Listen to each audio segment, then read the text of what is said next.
Buongiorno a tutti amici di mattoscacco.com. E se vi dicessi che due geni incontrastati della scacchiera si sono sfidati e questi due geni sono Fischer et al.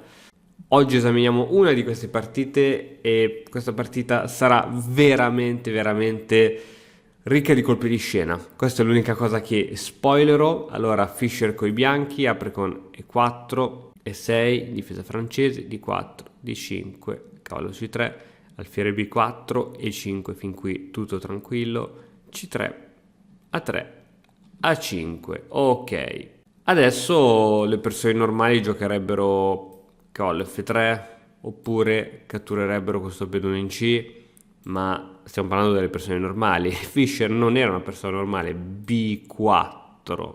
Questa mossa non è la migliore per il bianco, ma è senza dubbio una mossa fastidiosa. Qui il nero può scegliere se catturare qui o catturare qui con l'idea di poi catturare il cavallo. Tal decide di catturare questo pedone e su questa mossa qualcuno si aspetterebbe, non so, subito un cambio alfiere per cavallo, ma c'è prima donna in G4. La donna attacca su questo punto debole G7, visto che il nero ovviamente non ha ancora sviluppato definitivamente la sua ala di re e aver arroccato, quindi Fischer inizia subito a far pressione su questo punto. L'idea è poi anche eventualmente di recuperarsi questo pedoncino. Tal sceglie per cavallo in E7. Un'altra possibilità che poteva essere, diciamo, interessante era re in F8, ma a seguito di B per A5 l'idea è sempre quella di spingere il pedone qui, dopodiché alfiere A3 e la situazione può diventare abbastanza difficile. Perciò su donna G4, cavallo in E7, cambio dei pezzi e ora donna in G7, minacciando ovviamente la torre che deve spostarsi. Potrebbe andare in F8 ma è molto passiva. In G8 se non altro è sostenuta dal cavallo e minaccia la donna, che per spostarsi può andare in F6, in H6 oppure catturare il pedoncino in H7.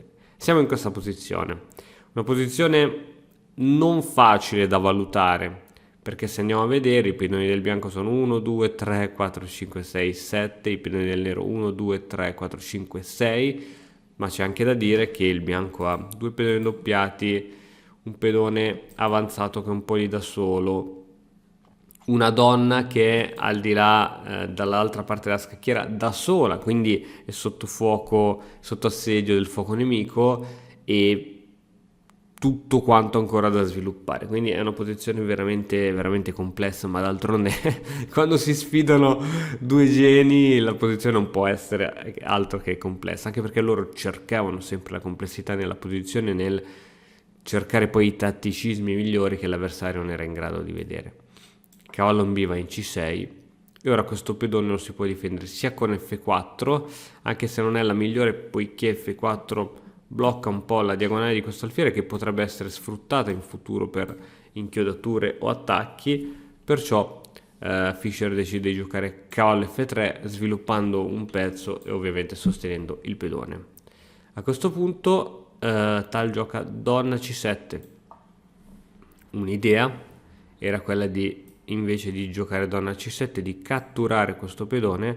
La partita sarebbe potuta continuare in questo modo, o alfiere G5 subito, ed è molto carina, oppure per complicare, visto che a noi piace complicare, cavallo G5 con l'idea di supportare un attacco su F7, cavallo per E5 si pappa il pedone e difende il punto F7, F4 per togliere questo cavallo da qui. E ora il nero avrebbe avuto questa risorsa difensiva molto carina, D4. A questo punto F per E5, donna per E5, scacco, alfiere in E2 e adesso c'è un attacco doppio su questo cavallo. Quindi qui il nero poteva tranquillamente giocare torre per, alfiere per, donna H8, scacco, il nero si para, donna per D4, donna per G2 attaccando la torre che va in G1 sostenuta dalla donna C6. Insomma, anche questa posizione non era niente male, però insomma bisogna essere molto attenti. Qui ora il bianco ovviamente minaccia quasi un'idea di matto, no? Il re nero non può andare oltre qui e se la torre riuscisse a venire qui sarebbe eccezionale. Comunque sia, la partita non è andata così, è andata con donna c7 che è molto più sicura rispetto a donna in a5. Alfiere in b5 si sviluppa un altro pezzo, si inchioda questo cavallo. L'idea del bianco probabilmente è quella di arroccare, nonostante il re poi si andrebbe a mettere sulla colonna della torre. Alfiere di 7, andando a preparare un arrocco lungo. L'alternativa del nero di catturare subito questo pedone, come andava a finire? Ora c'era questa bellissima mossa che è re in F1, minacciando la torre che sarebbe dovuta tornare a casa, e dopo un cambio di torre di questo tipo il vantaggio sarebbe stato del bianco, poiché avrebbe obbligato prima o poi lo scacco e quindi il re si sarebbe dovuto spostare e con il re in D7 non avrebbe potuto far sviluppare l'alfiere in D7 e la posizione del nero sarebbe stata un po' critica. Quindi ancora una volta alfiere D7 rispetto che catturare questo pedone è stata la mossa migliore. Arrocco corto, arrocco lungo. Anche qui vediamo che cosa sarebbe potuto accadere se il nero, anziché giocare a arrocco lungo, catturava questo pedone, perché si può catturare, no?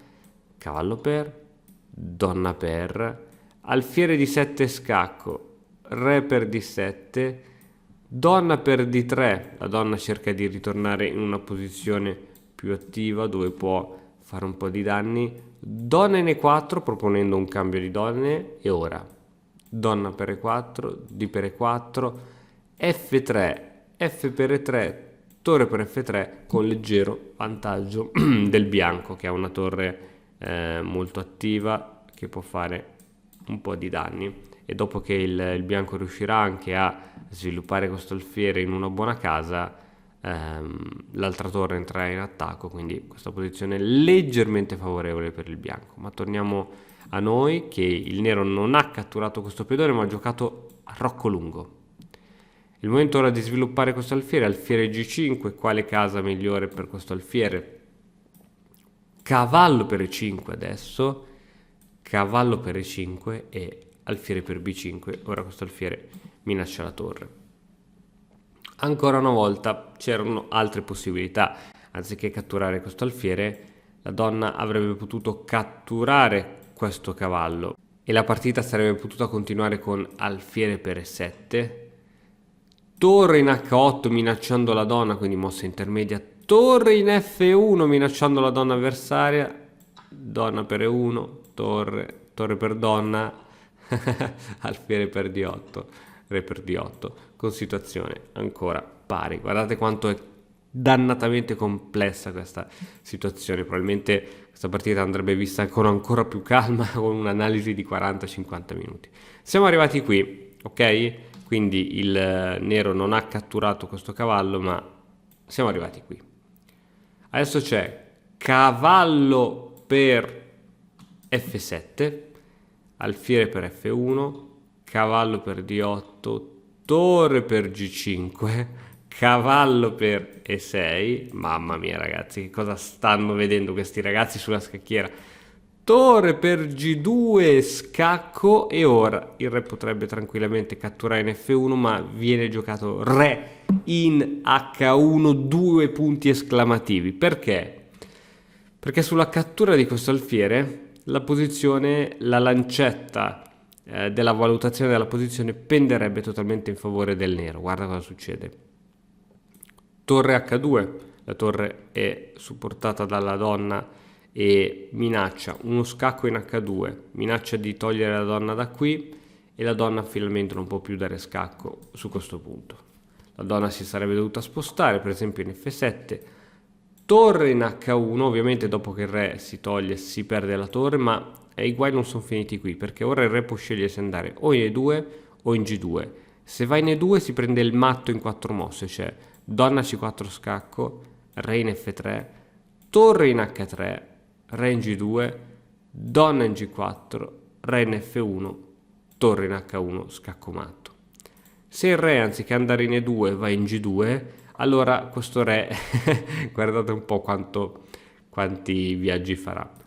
Donna in H2 scacco, re in F3, donna H3, re F4. Queste sono tutte le mosse migliori. Donna H4, re in E5, donna in H8, re di 6, torre per A1, donna per E7. Insomma, composizione rischiosa sicuramente per il nero, ma il nero ha un discreto vantaggio. Dunque torniamo a noi.